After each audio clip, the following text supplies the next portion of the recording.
La isla de las palabras, con Miki Blanco.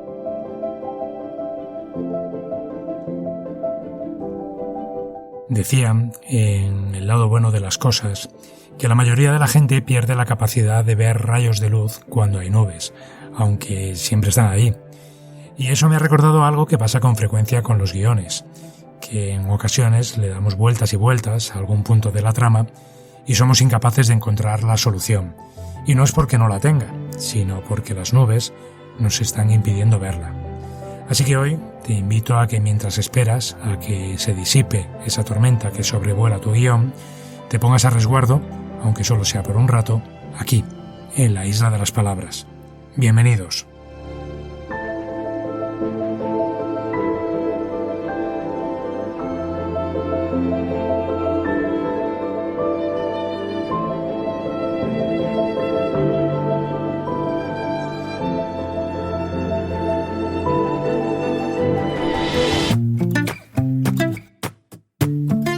Una página, un minuto.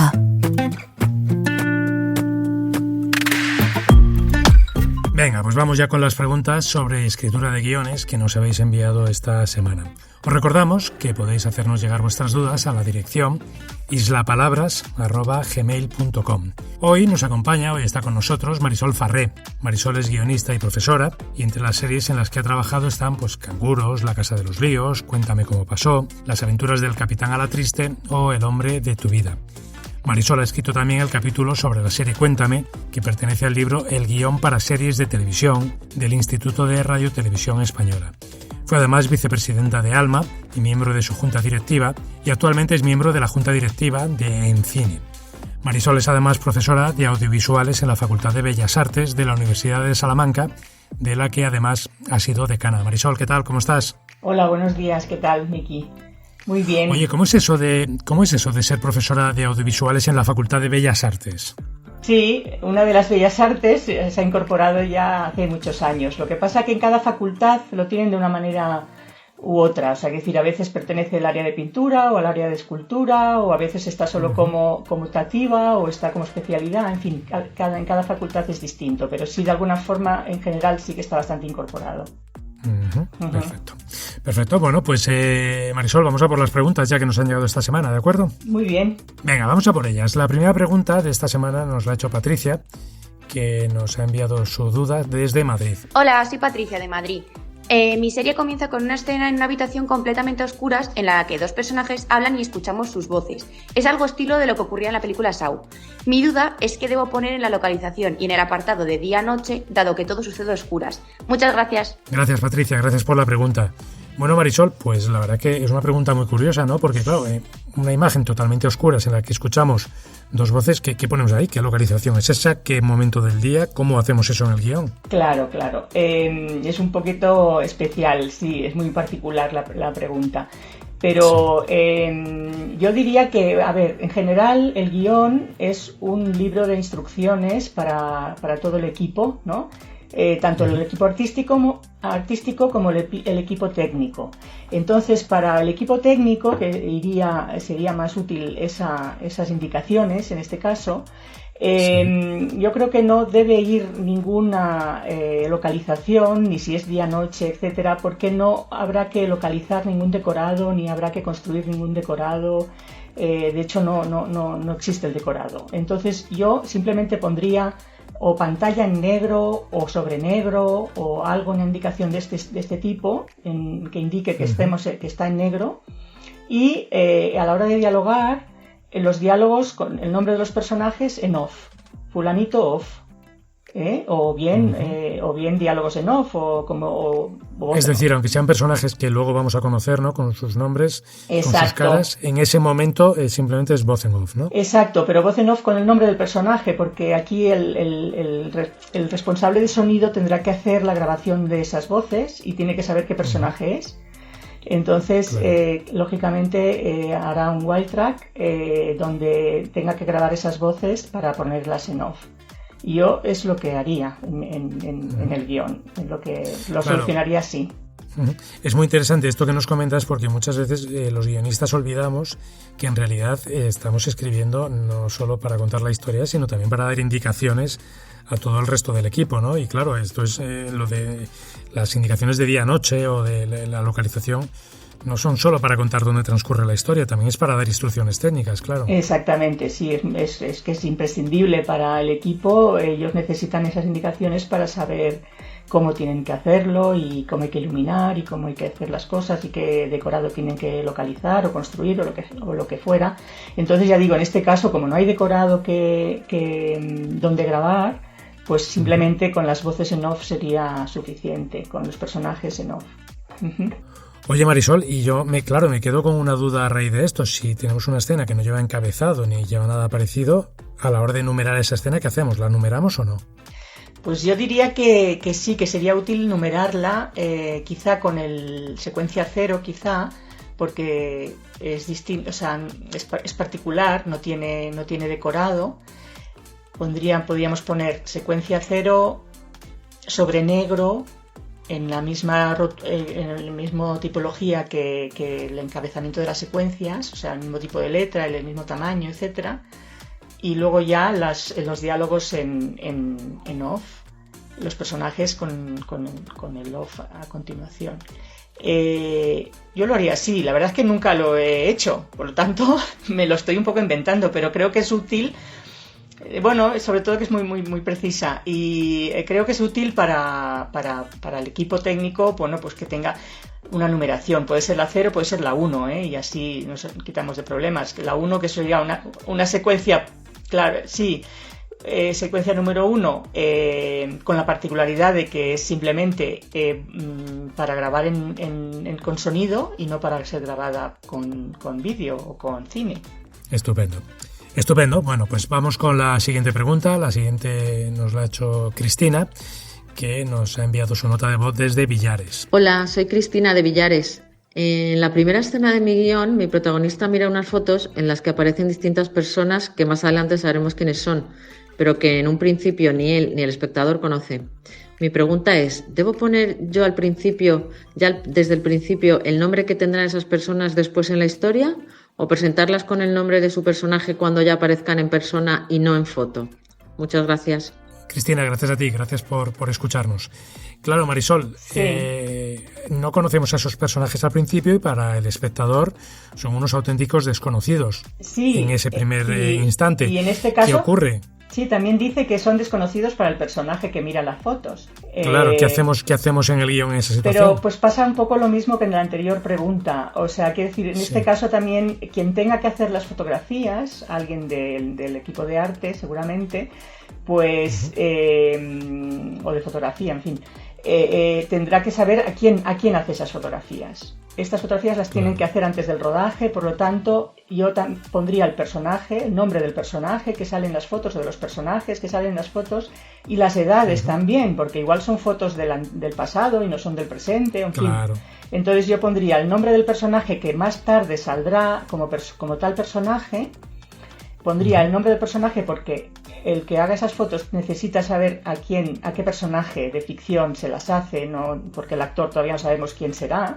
Entonces, el nombre del personaje diciendo que es para la foto y la edad las edades que tienen en las fotos. Y también en ese momento, exactamente. Y también indicaría para conocimiento del actor que vaya a representar esta escena, pues que efectivamente el personaje que ve las fotos todavía no les conoce, porque sería una relación distinta con las fotografías si les conoce o no les conoce, ¿no? O sea que eso lo indicarías en el guión. Yo también lo indicaría para darle datos al personaje que representa esta escena, que mira las fotos, y yo creo que se miran de una forma distinta si conoces o no conoces a los que salen en las fotos, ¿no?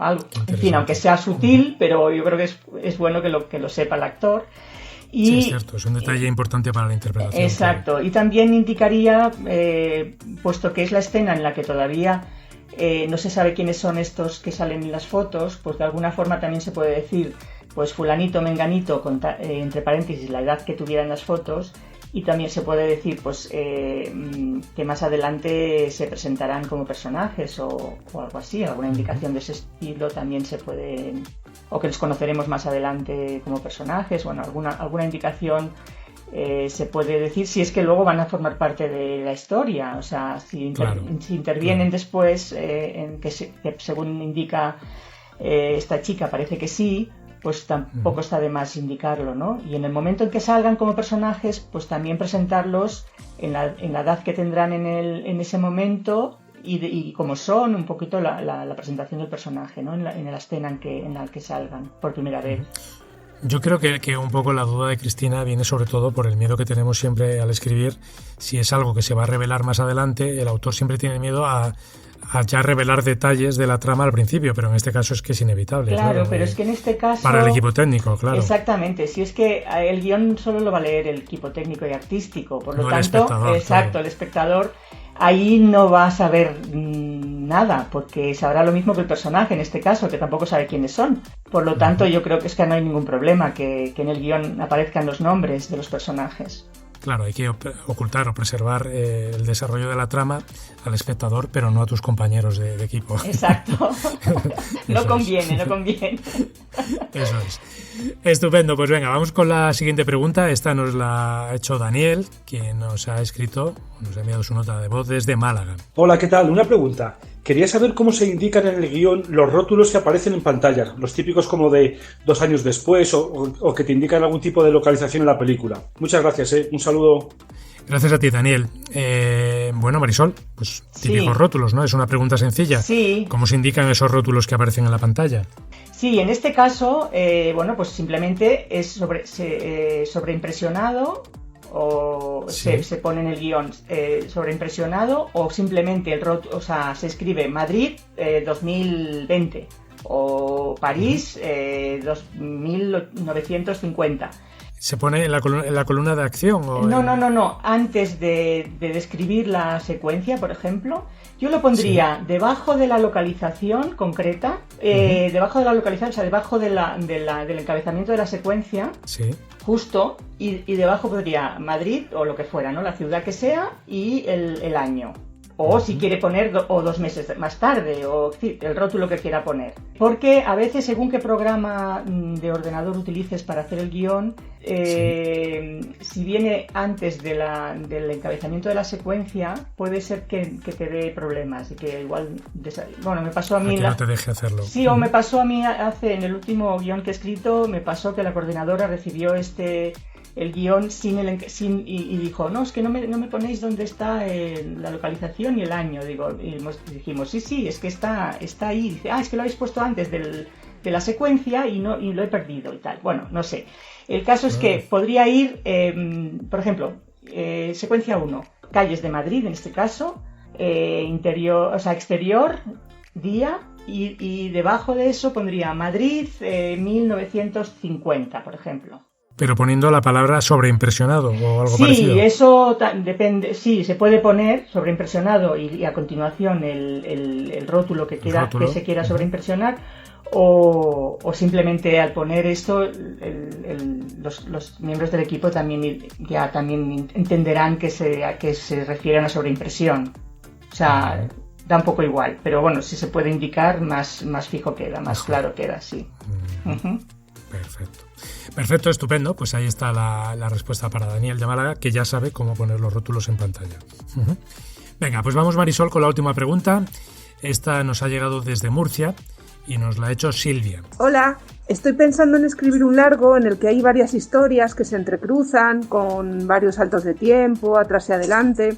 Y mi duda es que no sé cómo comenzar a planificarlo. Quería que me dijerais si es más recomendable que escriba cada historia por separado del tirón y luego las cruce, o mejor que comience directamente a planificarlo todo por el orden en el que se verá finalmente. Muchas gracias. Muchas gracias a ti, Silvia, por la pregunta. Marisol, me parece una pregunta buenísima. Sí, es muy interesante. Historias entrelazadas, con saltos de tiempo. Claro, eso puede ser infernal, ¿no? Escribirlo. ¿Cómo se haría eso? ¿Cómo es la mejor manera de estructurarlo? Claro, es que aquí hay 2 cosas. Una se refiere a la invención de la historia, y la otra se refiere a la escritura de ese guión, que a veces no son exactamente la misma cosa. En el sentido de que uno, antes a lo mejor de escribir un guión, hay quien tiene un poco toda la historia en la cabeza, ¿vale? Un poco de qué va, etcétera, y lo tienes en la cabeza, pero luego no va de una forma lineal esa historia que tú tienes de una forma lineal en la cabeza, luego en el guión no es lineal, que es el caso que dice Silvia, sí. Silvia, exactamente. Entonces, son dos momentos distintos de la escritura, diríamos, ¿no? Yo diría que en el momento de la invención, que haga lo que a ella le viene mejor. O sea, que decir, en el momento de inventar, si le viene mejor saber las historias paralelas de alguna forma de esos X personajes, que son, ¿no? Dice que son historias entrelazadas de varios personajes, sí, me imagino. Y si las quiere inventar de una forma lineal, porque le es más fácil inventarlo así, que lo haga, pero siempre teniendo en cuenta que cuando escriba el guión lo tendrá que hacer ya con esos saltos de tiempo, o sea, ya concibiendo la historia en la forma que va a ser narrada. O sea, me refiero, porque lógicamente a una secuencia le afecta la que tiene antes y la que le viene después, ¿no? O sea, que decir, es una estructura, la del guión, que todo está como si fuera un puzzle o un puente, ¿no?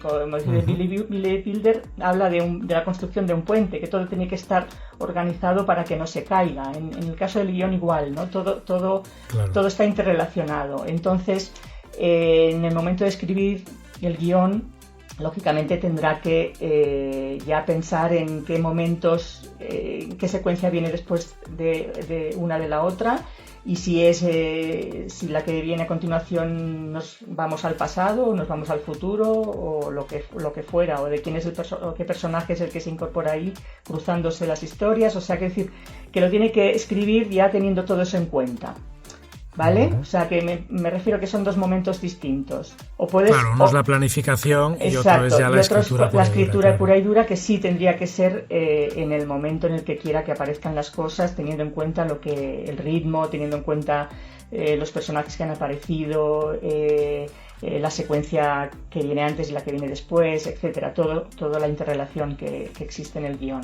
A mí esta pregunta me recordaba un poco a películas tipo Memento o 21 gramos, que siempre que están escritas así, de esa forma, ¿no? Que es muy... que todo va yendo para adelante, para atrás, se van cruzando historias, luego al final todo va tomando sentido, ¿no? Pero claro, uno cuando piensa en la planificación, claro, dice, ¿cómo han pensado esto? Claro, pero es que es muy importante la dosificación de la información, ¿no? En la escritura de un guión.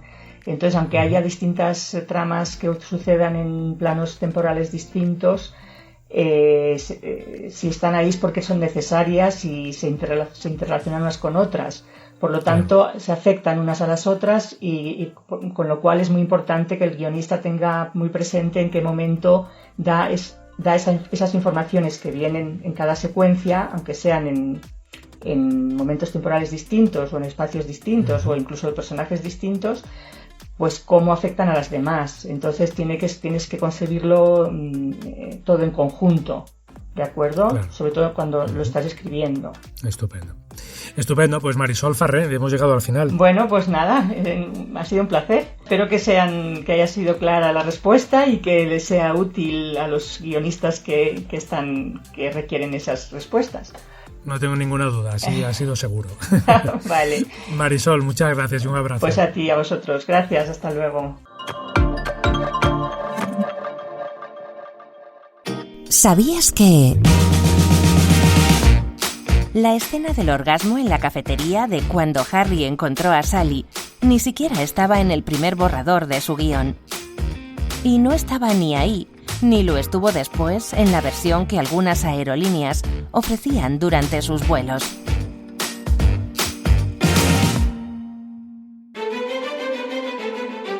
La Isla de las Palabras, el podcast de Isla Aventura.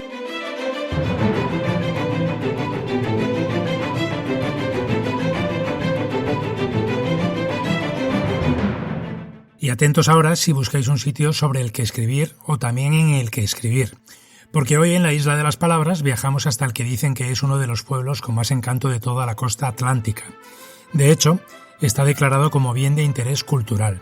Damián Martín es fotógrafo y profesor de medios audiovisuales en la Escuela de Arte Manolo Blahnik. Damián, estamos hablando de San Andrés, en La Palma. Buenas tardes, ¿qué tal? ¿Cómo estás? Buenas, Miki, muy bien. ¿Tú qué tal? Muy bien, estupendamente. Bienvenido, Damián. Bueno, lo primero que llama la atención de San Andrés es uno de esos accesos que tiene, ¿no? Y es que lo primero que encontraría un guionista si accede a través de ese del que hablamos es que para llegar a San Andrés hay que atravesar un puente que es único en España, ¿verdad? Sí, es un puente colgante que no hace muchos años que se construyó y que la verdad que impresiona por la dimensión y la espectacularidad que tiene en su caída y los paisajes que se pueden observar desde él. O sea, hacia un lado ves el bosque de los Tiros, el Aurisilva, y hacia el otro lado la espectacularidad del mar. Entonces parece como que estás colgando en el Atlántico directamente. Uh-huh. Bueno, y una vez que lo cruzamos, imaginemos que tenemos a este guionista que quiere acceder a San Andrés, cruza ese acceso, ¿no? Y llega a San Andrés. ¿Y qué tipo de decorado es el que se va a encontrar nada más llegar? Bueno, pues el pueblo de San Andrés está en el noroeste de la isla, es la parte verde de La Palma, y se va a encontrar un pueblo muy, muy pintoresco. Casas típicas canarias, tejitas, calles empedradas, palmeras, es un rincón precioso de la isla y que es muy inspirador desde mi punto de vista. Uh-huh. Claro, y además de hacer una película, por ejemplo, de época aquí, ¿no? Esa cercanía al mar también permite que, por ejemplo, que podamos tener imágenes o secuencias que transcurran, que tengan que ver con el mar, ¿no? Porque veo aquí que se hace mucha referencia a una zona muy concreta que se llama el Charco Azul. ¿Qué es eso del Charco Azul, Damián? Sí, el Charco Azul está a unos minutos caminando, está conectado también por un paseo, y el Charco Azul es una piscina natural que está, digamos, una charca muy grande en la que entra el mar. Pero claro, está pensada a modo de piscina. Es un charco que se ha formado en la costa, pero que está adaptado casi como si fuera una piscina natural. Entonces es también un lugar bellísimo, muy, muy bonito. Oye, y con toda esta variedad de paisajes, de decorados, ¿no? En este caso, ¿a ti qué películas se te vienen a la cabeza que, por ejemplo, se podrían haber rodado aquí para que quien nos escucha puede hacerse una idea un poco del tipo de escenario del que estamos hablando?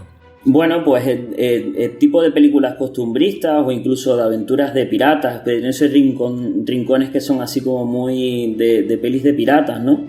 Pero incluso yo creo que series que puedan hablar un poco de costumbres, de la época, incluso flashback hacia atrás en el pasado, en el que se quieran recrear también escenas que requieran ese conjunto de casas antiguas. Para todo eso creo que podría venir muy bien el decorado de San Andrés y sus alrededores. Uh-huh. Bueno, Damián, pero es que creo que además de todo esto que nos estás contando, de cara a la inspiración, este lugar también guarda muchas leyendas, ¿verdad? Sí, sobre todo la leyenda de María Liberata, que era una aristócrata de alta cuna, que tenía el título de marquesa de Guisla, y que durante su vida siempre fue considerada como una persona bastante déspota, intolerante, cruel. Y cuenta la leyenda que cuando murió, a los 84 años, la enterraron en la cripta de la iglesia de San Andrés. Sí. Pues resulta que el capellán de la iglesia, a los días o esa misma noche, oyó como unos ruidos que provenían del subsuelo, y parece que el hombre salió asustado por aquellos ruidos, pensándose, que era un fantasma, vete a saber. Sí.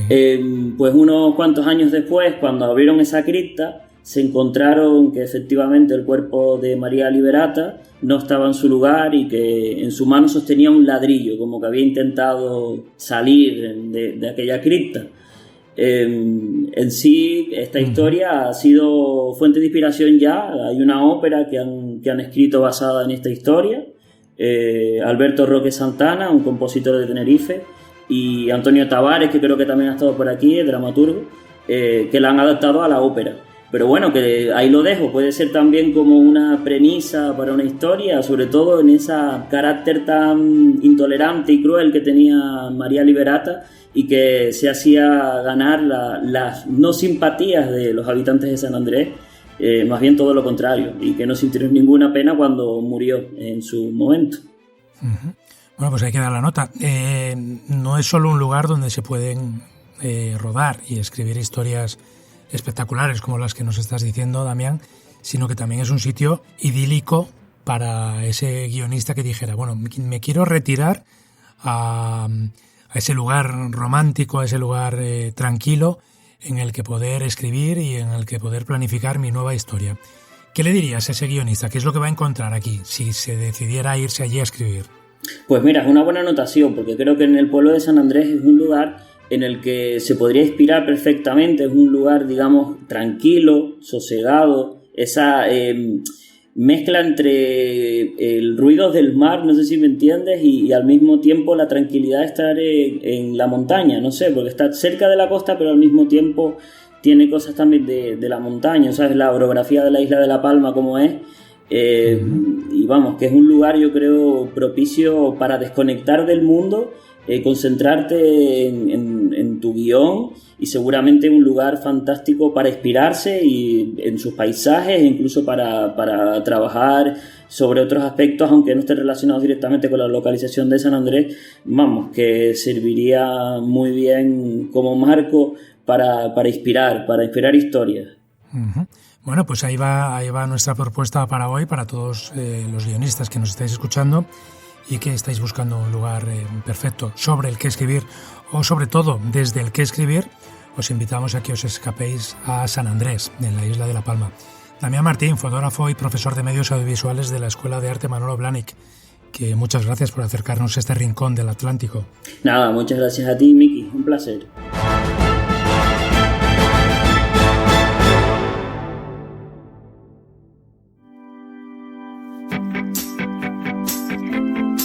Secretos de guionista.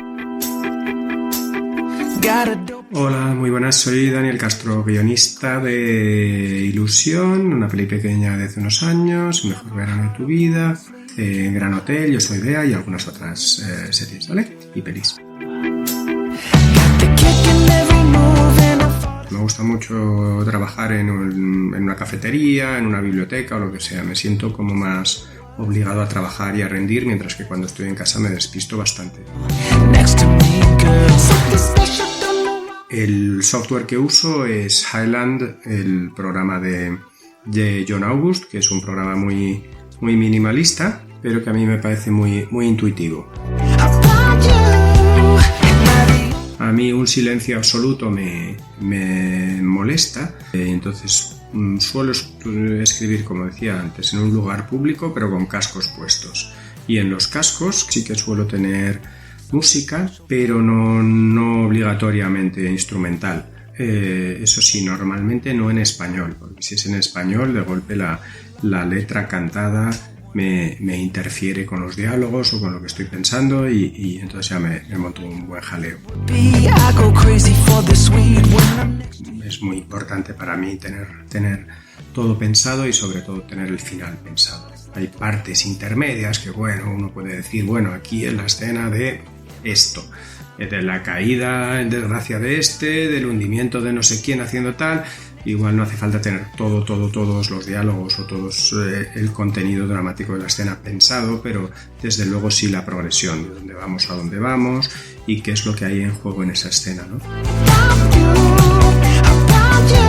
Todo lo que uno hace viene de uno, por mucho que por supuesto intente ponerse en el lugar de lo que pensaría el personaje en esa situación concreta, pero al final todo lo que uno acaba realizando viene de uno mismo. Por eso creo que es importante que como personas seamos capaces de entender maneras de pensar muy diferentes a las nuestras, a pesar de que cada uno, por supuesto, tengamos la nuestra, ¿no? Pero que sepamos escribir bien cómo vería esta escena una persona que fuese muy distinta de nosotros.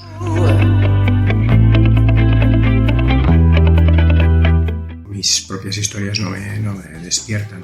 Eso sí, en esos momentos de duerme vela, cuando uno está a punto de dormirse o cuando se acaba de despertar pero todavía no tiene que levantarse de la cama, ahí sí que a veces, pensando en las historias en las que estás trabajando, pues se te ocurran cosas, porque de alguna manera esto es un poquito más liberado, un poquito más desconectado y te permite un acercamiento un poquito más libre a la historia en la que estás currando durante el día, ¿no? Eso es todo. Muchísimas gracias por las preguntas y espero que os sirvan las respuestas. Tips de guión. Los buenos escritores asumen que tienen lectores inteligentes. No les des todo mascado. Haz que se involucren en tu historia. Billy Wilder.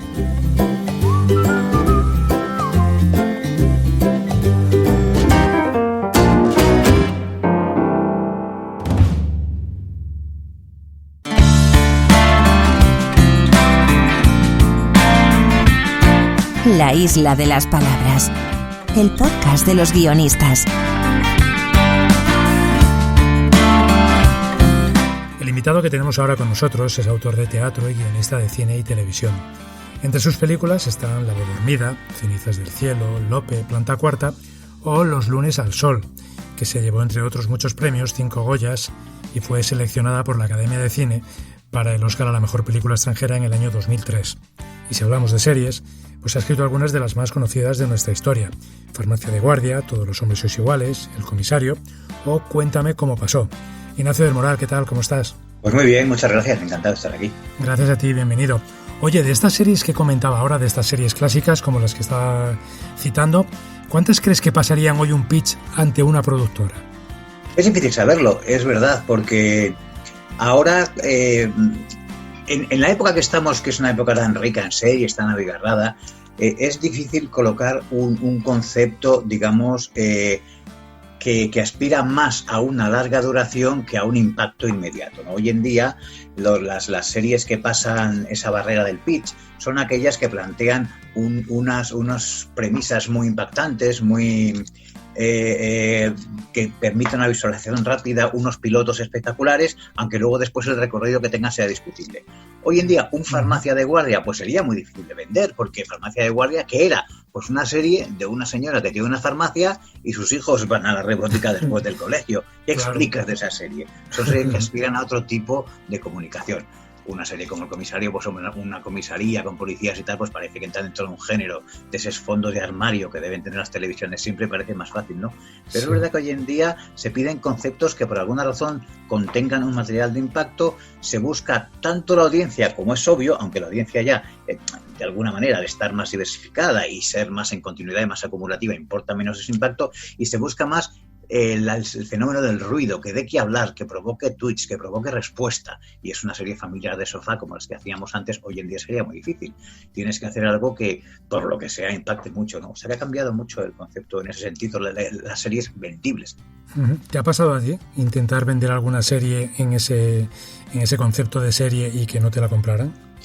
Últimamente sí me ha pasado alguna vez, porque yo algunas veces voluntariamente, porque creo que no debemos ir todo con las modas, sino que hay unos fondos, unas corrientes de fondo que me parece que tienen más vigencia de lo que parece, y he tratado de vender sitcoms un poco al viejo estilo, o he tratado de vender de series en las que, insisto, la premisa no es muy impactante, sino que aspira a irse desarrollando. Y sí me ha pasado un par de veces que te mira con cara de, bueno, y se nota un poco eso. Yo creo que en ese sentido, además, como te ven un poco mayor y tal, dicen, este señor tiene que traernos su fondo de armario antes de que se le apolille, ¿no? Parece que es lo que estás haciendo, aunque no sea así.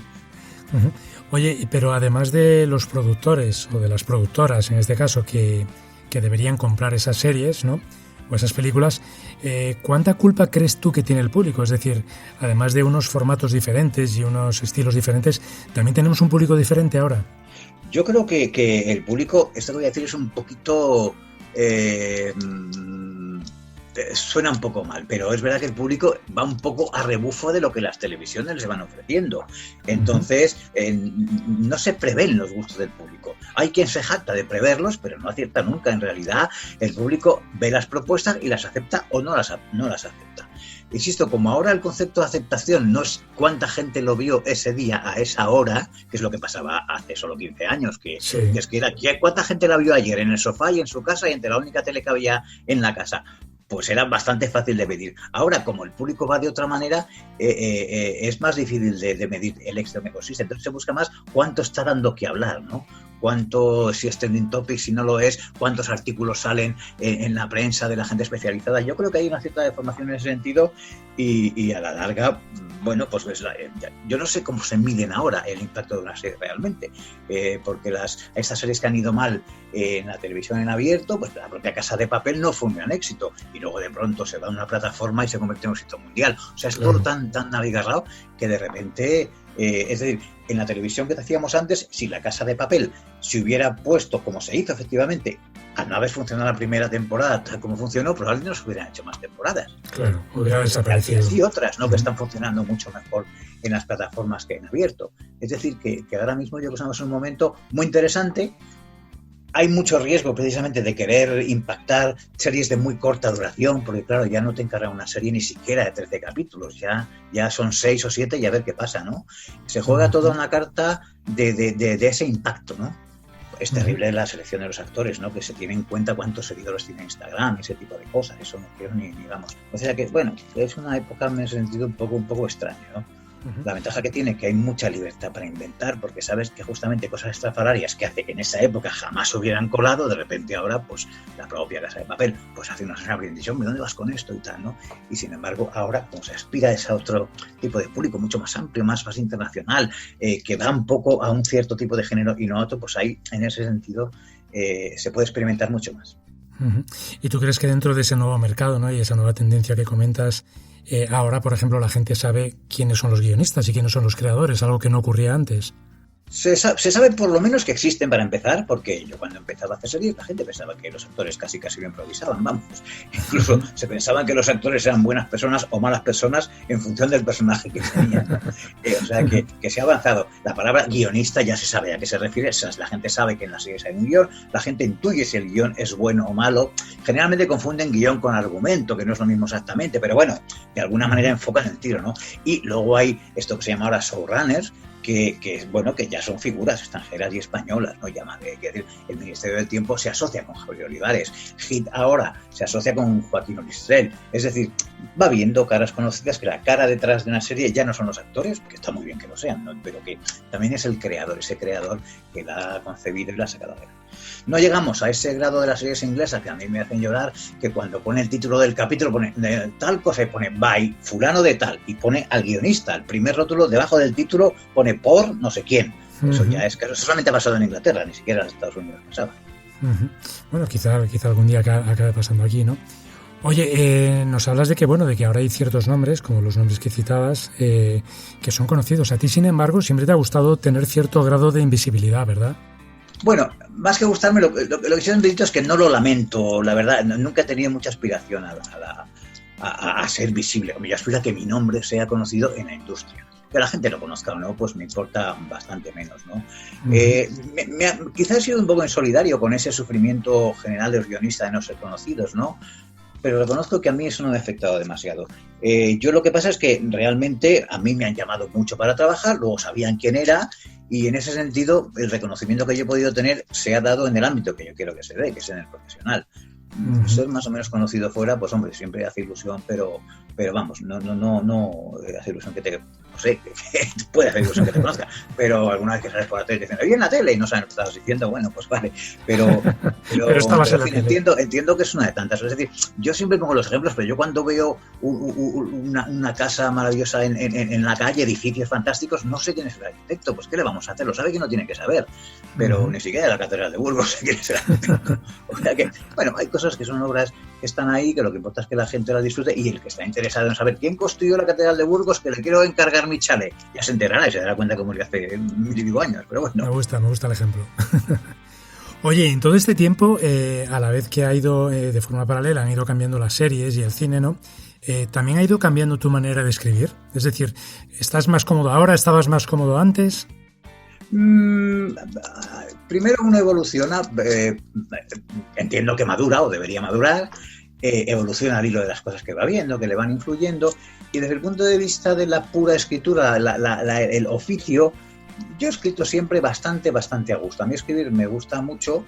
Hubo una época muy al principio, cuando Farmacia de Guardia, que por falta de conocimiento de las cadenas en aquel momento había muchísima libertad porque no se metían, no tenían mecanismos, digamos, epistemológicos de control de lo que hacíamos. Después hubo una segunda época en la que ya tenías un ejecutivo en cada cadena, que es el que te intentaba controlar, a menudo con muy poco fundamento y con mucha prepotencia, y eso era un momento terrible. Y ahora, pues bueno, la interlocución es más profesional. Y me parece que nunca te gusta que te enmienden la plana, pero yo trabajo en ese sentido, digamos que respeto más a mis interlocutores cuando los tengo, que me pasaba hace unos años que tenías que moverte un poquito la lengua. ¿Y ahora no ocurre? Yo creo que no, queda menos. Yo cuando he tenido que hablar con gente de cadenas o de productoras, me da impresión de que enfocan mejor el tiro, saben mejor, están menos desesperados por aquello que pasaba antes, de que había que gustar a todo el mundo inmediatamente, entonces todo el mundo quería un poquito de cada cosa y los criterios se han sentido un poquito primarios, ¿no?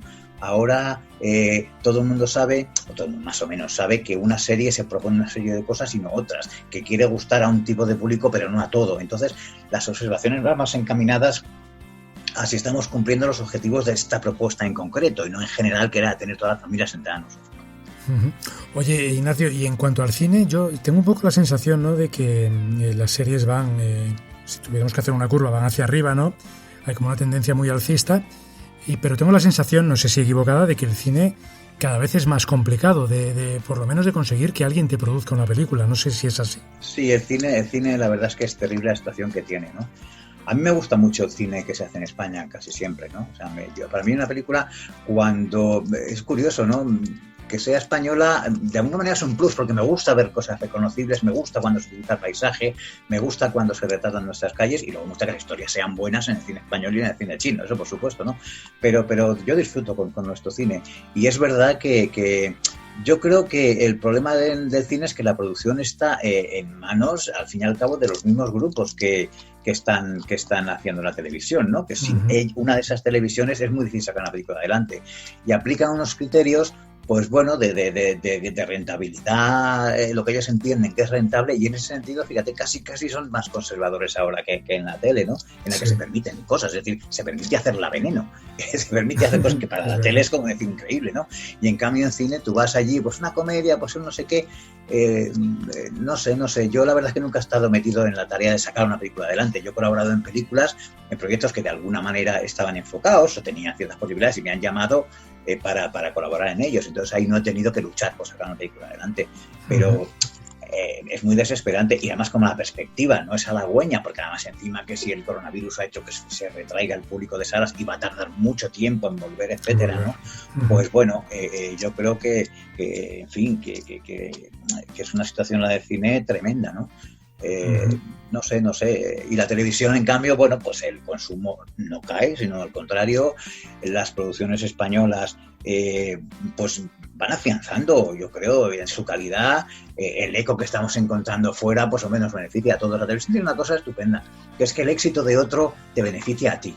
Y eso a mí me permite estar relajado, ¿no? Porque no es ya competir ese día y esa hora, sino es competir porque lo español funcione. Y a mí cuando una película española o cuando una televisión, en este caso, que está funcionando muy bien fuera, funciona, yo sé que eso me beneficia. Entonces yo creo que estamos en una ola que hay que cuidar, hay que hacer las cosas bien, hay muchísima competencia, porque dentro del país, pues claro, hay mucha gente que se mueve, pero es un momento muy interesante, ¿no? Y el cine es un poquito más heroico en ese sentido, bueno, bastante más heroico.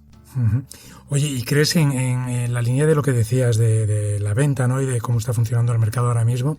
¿Crees que un guionista a día de hoy, además de saber escribir y de formarse, también tiene que aprender a ser un buen vendedor de guiones? Eso es una de las cosas que últimamente se han ido desarrollando mucho. A mí eso me pilla totalmente de perfil y me horripila, ¿no? Pero yo cuando yo colaboro a veces en másteres y ese tipo de cosas, ¿no? Y una de las cosas que aprenden los chicos es hacer pitching, ¿no? Y hay una asignatura, y al final de ese yo asisto a veces como jurado, digamos, a unos pitching y lo paso fatal por ellos y por mí mismo, ¿no? Es una cosa extraña que tienes que no tiene que ver con tu oficio en principio, ¿no? Bueno, tú sabes escribir, pero la tarea de vender sería de otros. Claro. Lo que pasa es que, claro, esta mañana iba hablando, hemos tenido un encuentro en la academia y hablando de esto, yo comentaba como de broma que, bueno, que igual que otras industrias tienen comerciales y venden las cosas que hacen unos, otros las venden. Justamente una guionista me ha replicado que que hay, bueno, de Alma, una mujer, una chica de Alma, una gente que trabaja en Alma allí, pues me ha comentado que a ellos una vez les llegó una empresa como de ventas y marketing para pedir información para formar vendedores de serie. Es decir, efectivamente planteaba esto, que una persona que no ha escrito la serie la pudiera vender por ti, lo cual desde mi punto de vista de timidez me parecía bien, pero me ha desengañado. Ella dice, es que ahí sí que perdemos. Si de repente las series las empieza a vender quien no las hace, corres el riesgo de una serie que sea mediocre, esté muy bien vendida y alguien la haga y a lo mejor la tuya no. Es mejor que la defienda el creador. Y en ese sentido las plataformas han traído una nueva forma de hacer, y es que a ellos les gusta tener la interlocución con los creadores. Así como las cadenas hablan con los productores y los creadores a veces no teníamos acceso a la cadena hasta mucho más adelante, con las productoras te dicen, las plataformas diciendo que venga el creador, ya veremos qué pasa con la producción, pero su trabajo durante un tiempo es que el creador les cuente la idea, ellos la compren e incluso empiecen a trabajarla con él y después ya se incorporará lo que es la producción, ¿no? Cosa que es verdad que claro, por eso ese creador es muy reconocido en los países anglosajones, porque es que para quien produce, que es en definitiva la plataforma, es una figura esencial, no como antes que la productora lo hacía con sus guionistas, ¿no? Claro. Y ahí sí que es verdad que la plataforma, esa cultura de hablar con el creador antes que con nadie, sí la están haciendo las plataformas. Bueno, y quiere decir que le dan un valor, ¿no? Al creador, que le dan un... Claro, porque es mi primer interlocutor. ¿Para qué voy a ir? Es que en las cadenas pasaba antes, que llegaba a la cadena, hablaba con el productor. El productor, en fin, te transmitía lo que le había dicho la cadena. Pero luego después el guión llegaba a la cadena. Y de repente te llegaba una serie de observaciones o notas que decías, yo podía estar más de acuerdo con esto que con lo que he pactado con el productor. ¿Por qué no ahorramos ese salto? Claro, los productores se resistían porque decían, bueno, ¿y yo qué hago entonces, no? Entonces, claro, muchas veces decías, oye, ¿por qué no voy a hablar yo y que me cuente a mí qué problemas tiene con el guión o qué quiere del guión, en vez de contártelo a ti para que tú me lo cuentes a mí, yo lo parte contigo y luego tú lo vayas a vender otra vez? Es verdad que era bastante absurdo y ahora sí que hablan más con los creadores. Ignacio, por último, ¿en qué estás ahora mismo? ¿Hasta dónde nos puedas contar? Mira, yo estoy secuestrado por Cuéntame desde hace unos pocos años, sí. 5 o 6 años ya eso. Y estoy, bueno, pues haciendo proyectos que me gustaría colocar porque suponen cosas nuevas, ideas nuevas y demás, ¿no? Yo nunca he sido muy amigo de estar mucho tiempo en un sitio. Con el comisario estuve mucho tiempo, casi toda la duración de la serie, y disfruté muchísimo, ¿no? Pero es verdad que a mí me cansa un poco. Cuéntame es una serie que ya había empezado cuando yo entré, entonces no es una serie que creas tú, sino que te incorporas a un gran transatlántico que lleva navegando mucho tiempo y donde tú, bueno, puedes hacer algo por influir en aquello en la medida que tú creas posible, pero no tiene esa cosa gratificante de crear la serie, ¿no? De manera que yo he estado ahí navegando y bueno, pues ahora sí me gustaría que salieran algunos proyectos nuevos. Y ahí los tengo, o sea que estoy, pues como siempre, cuando sale nunca que decir, bueno, sí, tengo proyectos, que es un poco el comodín. Bueno, ahí estamos. ¿Vas a preparar el pitch para esos proyectos? Sí, ahí lo tengo, porque es que hay algunos, sobre todo un par de ellos que me gustan mucho, que tengo muy claros en la cabeza y que me gustaría... Fíjate que yo no soy muy de hacer producciones ejecutivas, ni showrunner y todo eso, sobre todo por el muchísimo trabajo que dan. A mí me gusta tener tiempo para mis cosas, ¿no? Pero en este caso son unos proyectos que tengo muy claros y que me gustaría controlar lo más posible. Pues Ignacio del Moral, que ha sido un placer compartir contigo estos minutos aquí en la Isla de las Palabras. Estupendo, muy bien, oye, muchísimas gracias y un saludo muy cordial. Y mucha suerte con esos proyectos. Vamos a ver, sí, porque también me hacen mucha ilusión. Venga, un abrazo. Un abrazo, adiós.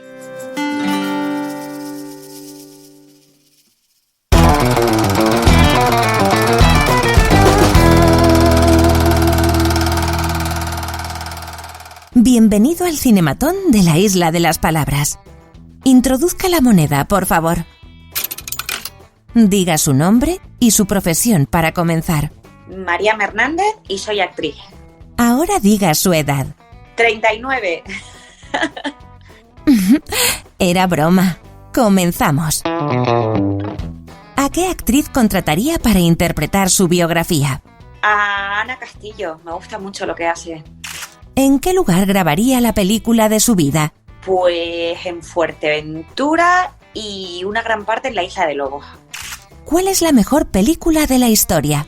Tengo muchísimas, pero me gusta mucho Una mujer bajo la influencia, de Cassavetes. ¿Y la peor? La peor, tengo muchísimas, pero vamos, cualquiera de los domingos de Antena 3. Nombre una serie que nadie debe perderse. Breaking Bad. Diga ahora la que le recomendaría a su peor enemigo. Es que las que no me gustan las quito al minuto 1, o sea que no sé decir. ¿Películas en versión original o doblada? En versión original siempre. ¿Su director favorito es? Jon Cassavetes. Déjenos bien y cite ahora el nombre de algún guionista español. Pues voy a citar a una guionista, a Isabel Peña, que va siempre de la mano de Sorogoyen, pero es una pedazo de guionista. Dígame cuál es la mejor frase de la historia del cine. Bueno, una de ellas, de V de Vendetta, es los artistas mienten para mostrar la verdad y los políticos para ocultarla. Para concluir, ¿cuál de estos 3 lugares es mundialmente conocido como la Isla Bonita? ¿La Palma? ¿Palma de Mallorca? ¿Las Palmas de Gran Canaria? La Palma, muchacho, La Palma. Perfecto. Hemos terminado. Ya puede recoger sus cinematones. Gracias por su visita. A ustedes, un beso.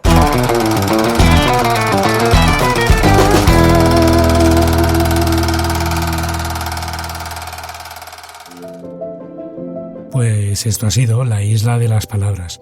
Espero que os haya gustado nuestra singladura por los mares del guión. Pero si no ha sido así, recordad que en el fondo nadie es perfecto.